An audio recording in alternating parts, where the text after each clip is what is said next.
Estas variables las podemos agrupar en dos grandes secciones. Siguiente. Unas que son definidas por el usuario y otras que son definidas por el medio. Todo esto ataca directamente a lo que es el diseño. Ahora, ¿qué es lo que nosotros tenemos que entender por usuario? Y lo tienen que entender para cualquier ejercicio. Noten que no quiero usar nunca la palabra casa, habitación, edificio, banca, silla. Son todos los requisitos que tiene el factor humano dentro del diseño. Tenemos algunas especificaciones, algunas solicitudes. Se nos dice, ¿saben qué? Yo vivo así, yo hago esto, yo camino, yo corro, yo uso una silla de ruedas, yo tengo problemas de vista, etc. Entonces aparecen todas estas cuestiones que nosotros las agrupamos como el factor humano, el factor del usuario. Por el otro lado tenemos el factor del medio. El medio es algo que el ser humano se ha empecinado en tratar de cambiar, siendo que es una lucha que realmente es muy difícil que podamos ganar. Tenemos factores como el aire, como el agua, si tenemos disposición o no de agua, el suelo, cómo está, qué tal nos da el sol, el clima, si hay mucha contaminación, si estamos haciendo un ejercicio de diseño dentro de una cosa que ya fue modificada, como es la arquitectura de interiores. Y entonces para esto recurro a 4 principios que escuché del arquitecto Abraham Zabludovsky, que decía que las reglas del diseño es saber siempre dónde estás parado, que esto implica reconocer el terreno donde vas a desplantar tu diseño, que puede ser inclusive el diseño gráfico, ver el entorno, ver si lo que quieres es romper los esquemas de lo que tienes junto, o si lo que quieres es hacer una continuidad, etc. Tenemos que reconocer también el momento en el que estamos. No es bueno hacer modernismos como para aparentar cosas que van a pasar, ni tampoco es bueno casarnos con el pasado. Y por último, pues conocer al usuario. Y con conocerlo me refiero a hacer un ejercicio de investigación cual detective y empezar a saber todas las costumbres que tiene, ¿sí? Porque recuerden, y esto es un principio fundamental, que en la arquitectura, en el diseño de interiores, nosotros vamos a ser los usuarios finales de esas cosas o de esos espacios que vamos a trabajar muy pocas veces. Normalmente diseñamos para alguien más. Siguiente. Entonces, aquí es donde empezamos a tratar de despejar esta duda de qué es el arquitecto. Si empezamos a preguntarles a cada uno, bueno, cada uno me va a decir, el arquitecto es un urbanista, es el planeador de las ciudades, es un diseñador, es un escultor, es un investigador. Cada quien pues habla de lo que se dedica, pero principalmente el arquitecto es un solucionador de problemas de espacio, ¿sí? O sea, porque a veces también damos más dolores de cabeza de los que quitamos. Ahora, ¿qué es lo que nosotros tenemos que entender como los conceptos que vamos a ocupar en el diseño? Bueno, los conceptos son los principios que vamos a seguir para resolver nuestro ejercicio, y es aquello que vamos a utilizar como inspiración o como tema recurrente para resolver un ejercicio o un proyecto. Bueno, ahora les voy a mostrar nada más 2 ejercicios porque quiero hacer algo muy breve. Este es de un concurso que se hizo aquí en Veracruz, de la Casa Bioclimática. El Colegio de Arquitectos de aquí del estado nos lanzó una convocatoria para promover una casa que pudiera convertirse en un prototipo construible. Ojo, esa es la primera regla, es construible. Entonces, a nosotros se nos ocurrió que, bueno, en ese terreno, en la parte de arriba, no tengo señalador, pero bueno, en la parte de arriba está el terreno. Buscamos pues la orientación, empezamos a reconocer todo lo que es el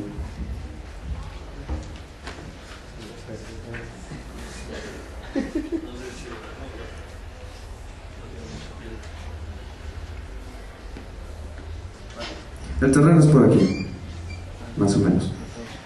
Entonces empezamos a reconocer todas las propiedades que tenía ese terreno, su orientación, su vegetación, su asoleamiento, y terminamos en este ejercicio. Siguiente. En este ejemplo. ¿Cuál fue uno de los conceptos que ocupamos aquí para empezar? Dijimos, la arquitectura bioclimática, para que funcione, para que la gente recurra a ella, tiene que ser una cosa normal. ¿Sí? Nadie quiere tener una casa de capacidades especiales o una casa diferente. Quieren vivir en una casa normal que cumpla con los anhelos del usuario. Entonces hicimos este ejercicio, este proyecto, donde buscamos pues, sistemas que se vieran de arquitectura contemporánea, que se viera una casa agradable, pero empezamos a poner una serie de trucos por todo el proyecto para tener esa satisfacción climática. Aquí había otro asunto importante. El terreno contaba con este árbol. ¿Sí? Y dentro de las bases, inclusive decía, el árbol se puede quedar o lo pueden tirar. Entonces pues ahí ya venía una contradicción dentro del mismo concurso, porque bueno, si el árbol estaba ahí, pues el árbol se tenía que quedar ahí. Y entonces empezamos a ocupar este mismo árbol como el principio rector del proyecto. Hicimos dos cuerpos pensando en que la casa se pudiera construir en 2 etapas, y se planeó este núcleo, que es la escalera, es la circulación vertical, es lo que une esos 2 núcleos, y que se vuelve una especie de control climático pasivo. Ahorita les voy a explicar por qué. La siguiente. Bueno, los espacios tratamos de reducirlos, el terreno tampoco era muy grande, y quisimos decir, bueno, el usuario que yo me imagino cómo va a ser, porque es un usuario ficticio, pues de repente quiere hacer una fiesta, de repente tiene su familia, necesita 3 recámaras, tiene una cocina grande, tiene su patio de lavado, tiene su patio de secado, etc. Entonces empezamos a resolver todas estas cuestiones. Luego, este balcón que ustedes ven, este cuerpo que sobresale, funciona para darle sombra a la casa. Los colores, bueno, reflejan el calor, y esta doble piel que también pues, se veía interesante, también servía para eso, para lograr un control climático para controlar el asoleamiento. Luego la casa también estaba despegada del suelo, lo cual pues, se ha comprobado que tiende a reducir un poco la temperatura y a evitar los aires acondicionados.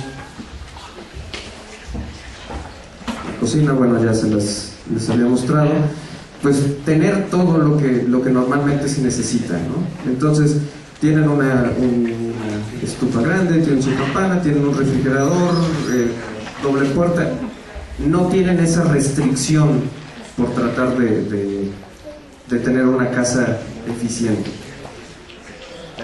El siguiente, bueno, aquí se aprecia un poquito lo del balcón. Siguiente.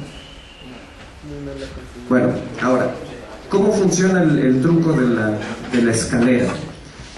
La escalera, cuando pensamos en el vestíbulo, pues dijimos, si tenemos este elemento importante, que es el árbol, que es el jardín, que es así como la parte atractiva de la casa, pues ¿por qué no llevarla al vestíbulo? Entonces hicimos todo esto en cristal.